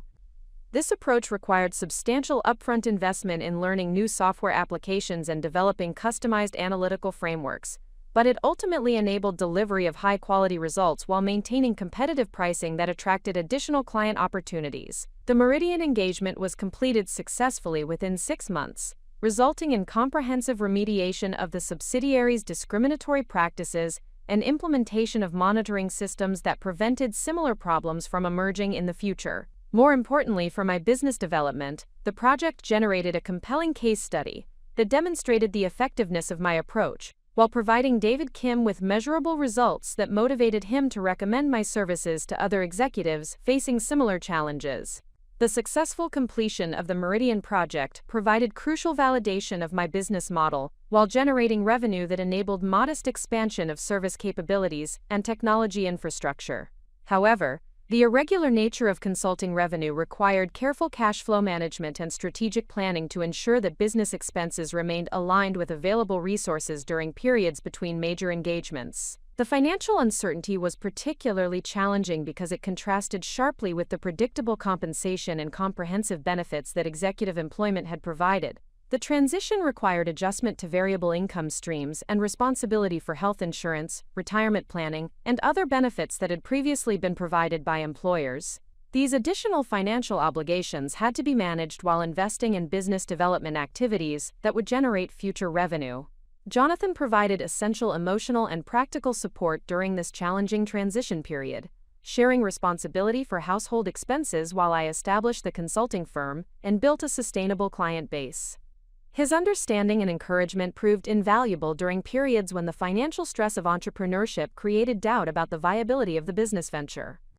Victoria, I believe completely in your ability to build something extraordinary. Jonathan reminded me during one particularly difficult period when several potential clients had delayed engagement decisions, creating temporary financial pressure. The expertise you have developed and the results you have achieved prove that there is significant demand for what you offer. We just need to be patient while the market recognizes the value. Jonathan's perspective helped maintain focus on long-term objectives rather than becoming overwhelmed by short-term financial concerns. His support also enabled me to decline potential engagements that offered immediate revenue but did not align with my strategic vision for building a specialized practice focused on ethical business transformation rather than general management consulting. The selective approach to client development proved essential for building a coherent brand identity and developing specialized expertise that could command premium pricing. Rather than accepting any available consulting project, I focused on engagements that involved ethical challenges, crisis management, or organizational transformation that aligned with my core competencies and strategic positioning. This disciplined approach to business development was validated when Dr. Angela Washington, whom I had worked with during the Pinnacle crisis, recommended my services to the board of directors of a major nonprofit organization that was facing allegations of financial mismanagement and governance failures.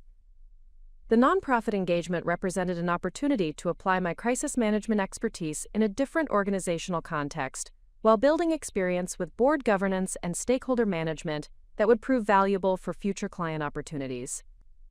The nonprofit project required developing innovative fee structures that acknowledge the organization's limited financial resources while ensuring adequate compensation for the extensive work required to restore stakeholder confidence and implement sustainable governance improvements. The solution involved a combination of reduced hourly rates and performance-based compensation that aligned my incentives with the organization's success while providing acceptable financial returns. The creative fee structure demonstrated flexibility and commitment to client success that distinguished my approach from larger consulting firms that typically required standard rate structures regardless of client circumstances. This adaptability became a significant competitive advantage when working with organizations that faced financial constraints or needed to demonstrate fiscal responsibility to stakeholders during crisis periods. The nonprofit engagement was completed successfully, resulting in complete restoration of stakeholder confidence and implementation of governance systems that strengthened the organization's operational effectiveness while ensuring ongoing compliance with regulatory requirements. The project generated another compelling case study while building expertise in nonprofit governance that expanded my potential client base beyond traditional corporate organizations. As my consulting practice grew and developed throughout the first 18 months of operation, I recognized that the resource constraints that had initially seemed like obstacles had actually forced innovation and efficiency that created sustainable competitive advantages. The necessity of delivering high-quality results with minimal overhead had led to development of analytical processes and service delivery methods that enabled competitive pricing while maintaining attractive profit margins. The lean operational approach also provided flexibility to adapt quickly to changing client needs and market conditions, without the institutional inertia that characterized larger consulting firms. This agility proved particularly valuable when working with organizations facing rapidly evolving crises that required immediate strategic adjustments and implementation support. The experience of building a successful consulting practice despite significant resource constraints provided confidence that entrepreneurial challenges could be overcome through creativity, discipline, and strategic thinking.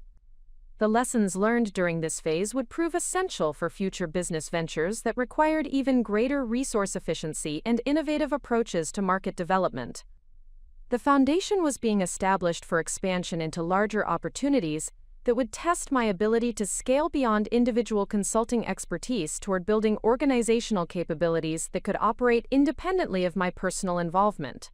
The resource challenges had been overcome, but greater tests of business leadership and strategic vision were emerging on the horizon. The confirmation that my specialized approach to ethical business transformation addressed genuine market needs came through an unexpected source that would fundamentally reshape my understanding of professional opportunity and competitive positioning. During my second year of independent consulting, I received an inquiry from Rebecca Martinez, the Chief Executive Officer of Sterling Communications Group, one of the most prestigious public relations firms in Manhattan, who had been observing my work with increasing interest as client organizations began sharing their experiences with my crisis management methodologies. Rebecca's initial contact was prompted by a comprehensive case study that Meridian Financial Services had published about their subsidiary's discriminatory lending remediation, which had attracted significant attention within the financial services industry for demonstrating how proactive ethical transformation could strengthen competitive positioning rather than simply addressing compliance requirements. The case study featured detailed analysis of the strategic framework and implementation processes I had developed, providing concrete evidence of measurable business results that traditional crisis management approaches had failed to achieve.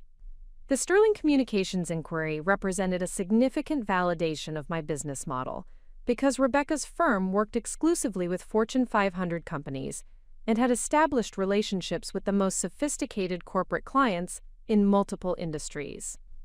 Her interest in my services suggested that large organizations were recognizing the limitations of conventional crisis management approaches and actively seeking innovative alternatives that could address the underlying psychological and organizational dynamics that determined whether technical solutions would succeed. Rebecca requested a comprehensive presentation about my methodologies and track record, which provided an opportunity to articulate the theoretical foundation and practical applications of my approach to senior executives who possessed extensive experience evaluating consulting services and strategic partnerships. The presentation needed to demonstrate sophisticated analytical capabilities while maintaining accessibility for executives who were primarily concerned with business results rather than academic research or psychological theory. The preparation for this presentation required synthesizing 3 years of consulting experience into coherent frameworks that could be understood and implemented by organizations facing diverse challenges across multiple industries. The process revealed that my individual client engagements had been developing consistent patterns and methodologies that represented a comprehensive approach to organizational transformation during ethical and trust crises. The presentation centered on 3 core principles that distinguished my approach from traditional crisis management consulting. The first principle emphasized addressing root causes rather than symptoms, requiring comprehensive analysis of organizational culture, decision-making processes, and stakeholder relationships that contributed to ethical challenges rather than focusing exclusively on immediate damage control and compliance requirements. The second principle involved integrating psychological insights about trust formation and repair with business strategy development, recognizing that sustainable crisis resolution required understanding how different stakeholder groups processed information and made decisions about organizational credibility. This integration enabled more effective communication strategies and stakeholder engagement approaches that could rebuild confidence more quickly and comprehensively than purely rational or technical appeals.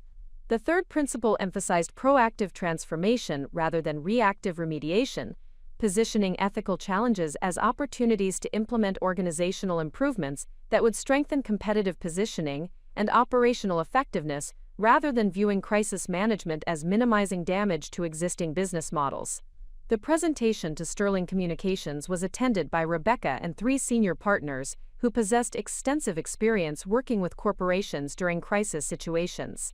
Their questions and observations revealed sophisticated understanding of the challenges involved in managing organizational reputation and stakeholder relationships during difficult periods, while demonstrating genuine interest in approaches that could produce superior results compared to conventional methodologies. The most significant validation came when Rebecca asked me to analyze a current client situation that Sterling was managing for a major technology company, facing allegations of privacy violations and data mishandling that had attracted regulatory attention and generated negative media coverage.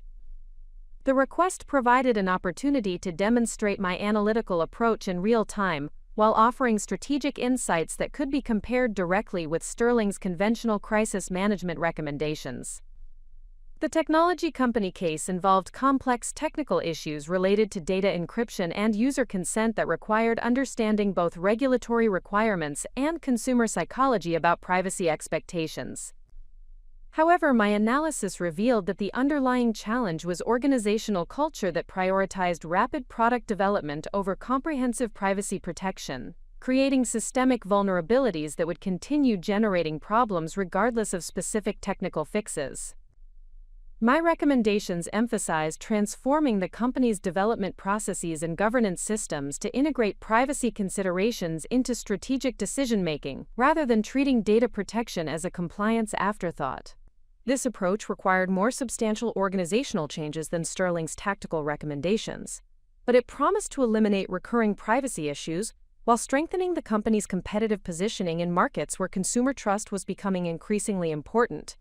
Rebecca and her partners were impressed by the comprehensive nature of my analysis and the strategic perspective that connected immediate crisis management with long-term business transformation. More importantly, they recognized that my approach addressed client needs that Sterling's traditional services could not fully satisfy, creating opportunities for collaborative partnerships that could expand both organizations' service capabilities. The validation led to a formal partnership agreement between my consulting practice and Sterling Communications that would provide access to their extensive client base, while enabling me to focus on the specialized expertise that created the greatest value for complex organizational challenges.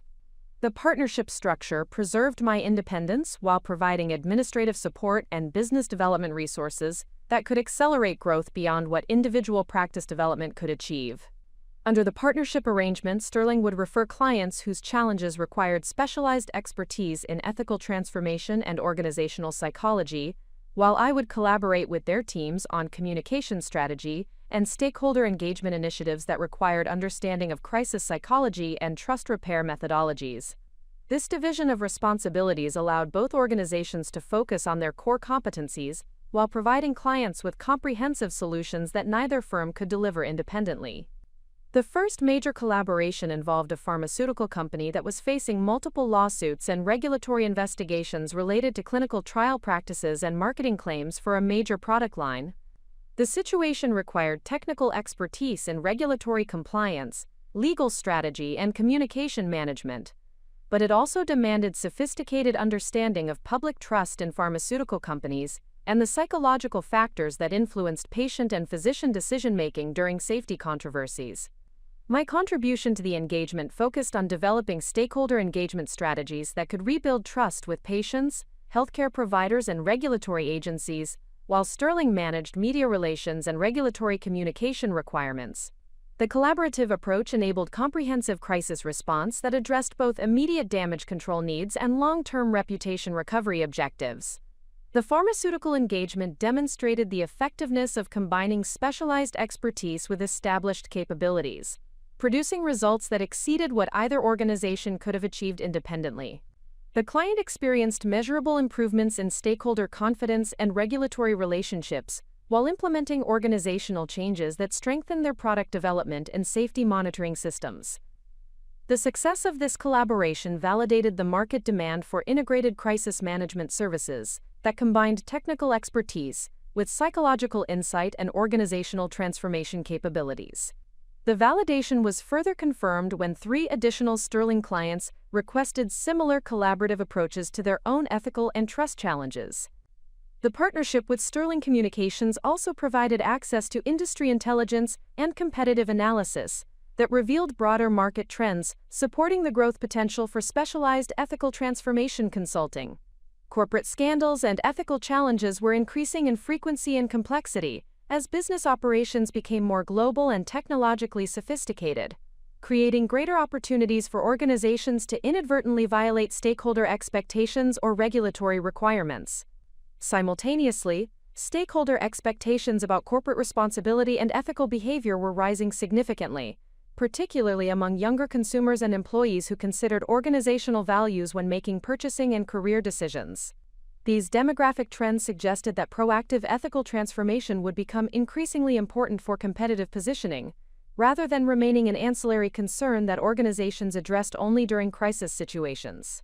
The market intelligence also revealed that traditional management consulting firms were struggling to address ethical challenges effectively because their analytical frameworks emphasized operational efficiency and financial performance, rather than stakeholder psychology and organizational culture. This gap created opportunities for specialized practices that could bridge technical consulting expertise with understanding of human psychology and social dynamics. Rebecca Martinez observed these market trends with strategic interest and provided valuable perspective about positioning my services for maximum growth potential within the evolving consulting industry.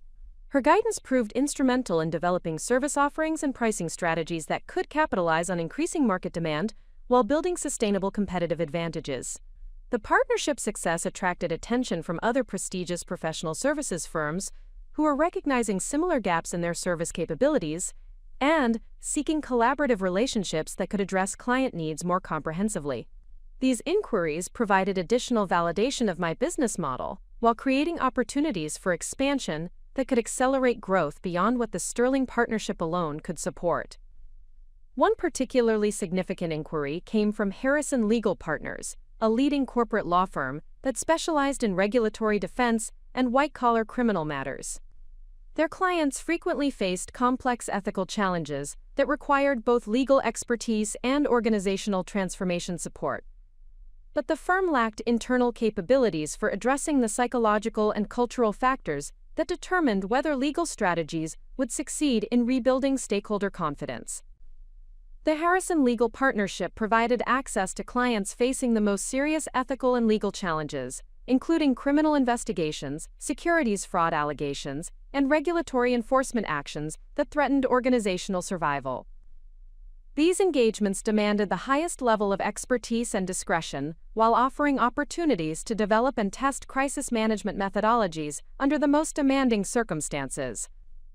The validation provided by multiple partnership relationships and successful client outcomes confirmed that my transition from individual consulting practice to specialized firm focused on ethical transformation was aligned with significant market opportunities that would support sustainable growth and expansion. The market demand exceeded my initial projections while providing foundation for building organizational capabilities that could operate beyond my individual expertise and availability.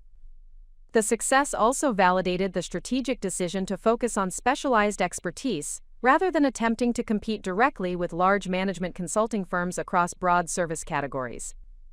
The specialization strategy had created distinctive competitive positioning that attracted premium pricing while building relationships with sophisticated clients who valued innovative approaches to complex challenges.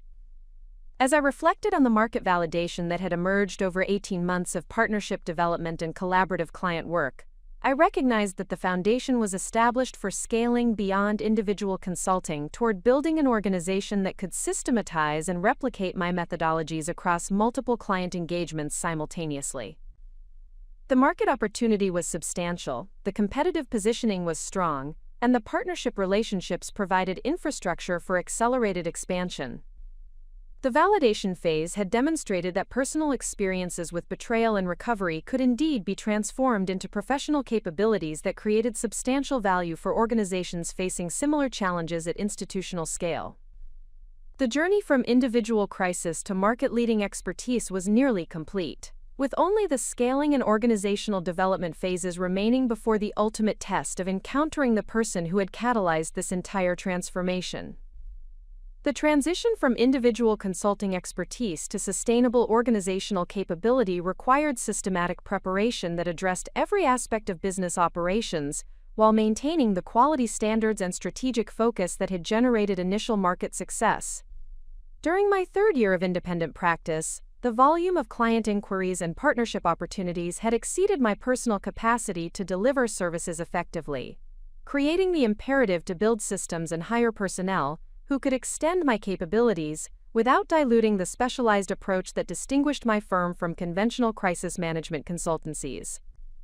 The scaling challenge involved multiple interconnected considerations that demanded careful balance between growth ambition and operational excellence.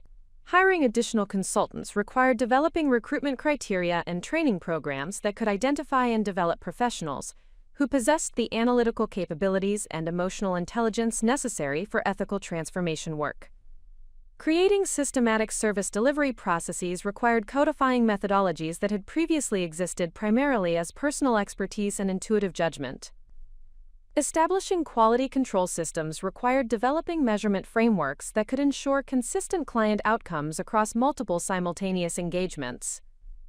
The foundation for scaling preparation began with comprehensive documentation of the analytical frameworks and implementation processes that had produced successful client outcomes across diverse industries and organizational contexts. This documentation process revealed that my consulting approach had evolved into a sophisticated methodology that integrated insights from organizational psychology, stakeholder management, crisis communication, and business strategy into coherent frameworks that could be taught and replicated by other qualified professionals.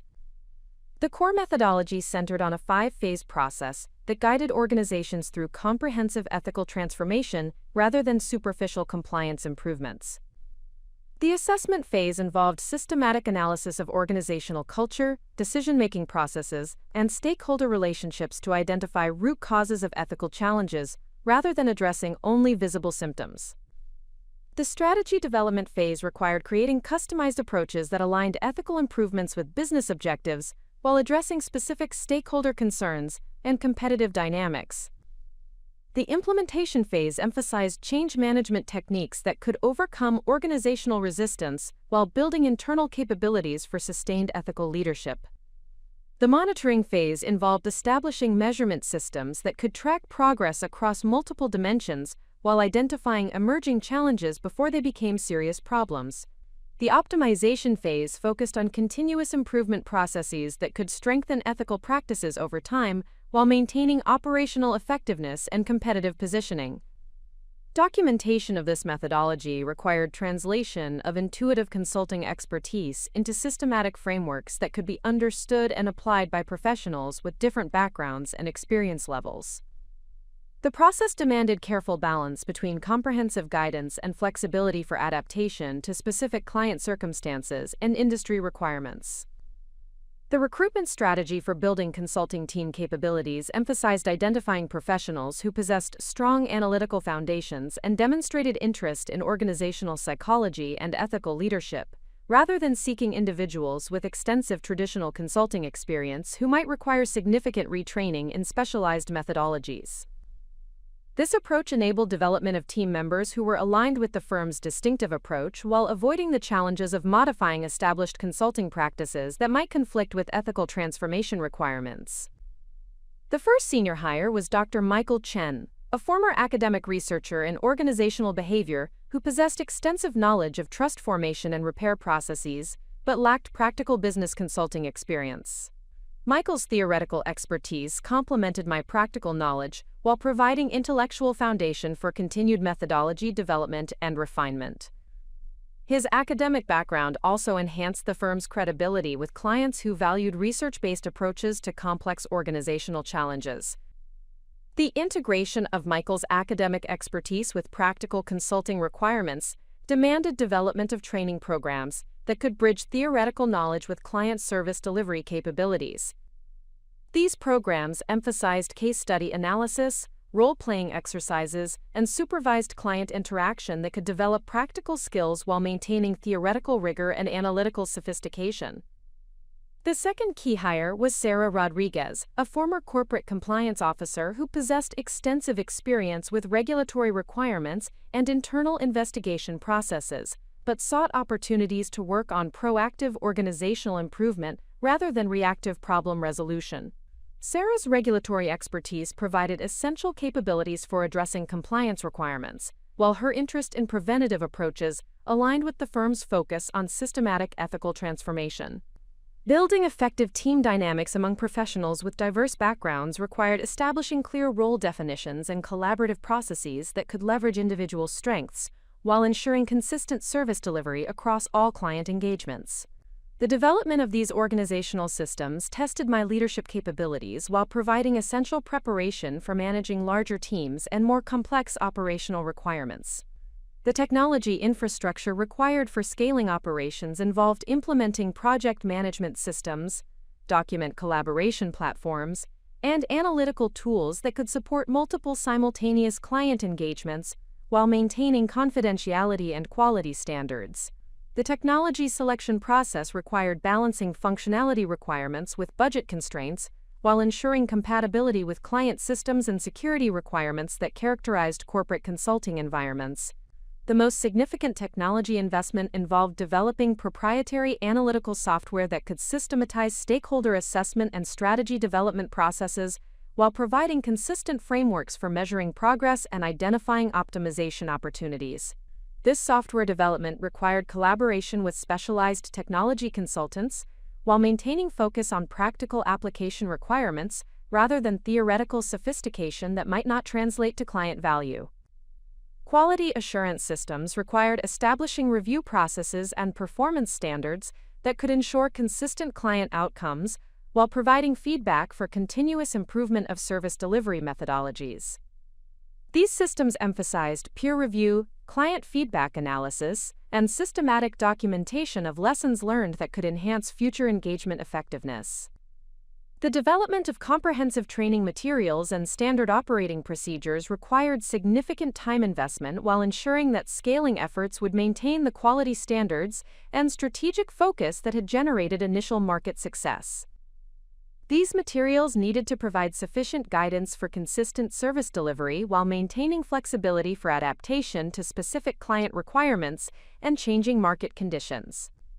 Financial management systems required sophistication beyond individual consulting practice requirements to support multiple simultaneous projects, personnel management, and technology infrastructure, while maintaining profitability and cash flow stability. The development of these systems required collaboration with financial advisors and accounting professionals who possessed experience with consulting firm operations and growth management. The marketing and business development strategy for a scaled organization required different approaches compared to individual practice development that had relied primarily on professional networking and referral relationships. Scaling required systematic lead generation, proposal development processes, and marketing materials that could support multiple business development initiatives while maintaining the specialized positioning that distinguished the firm from larger competitors.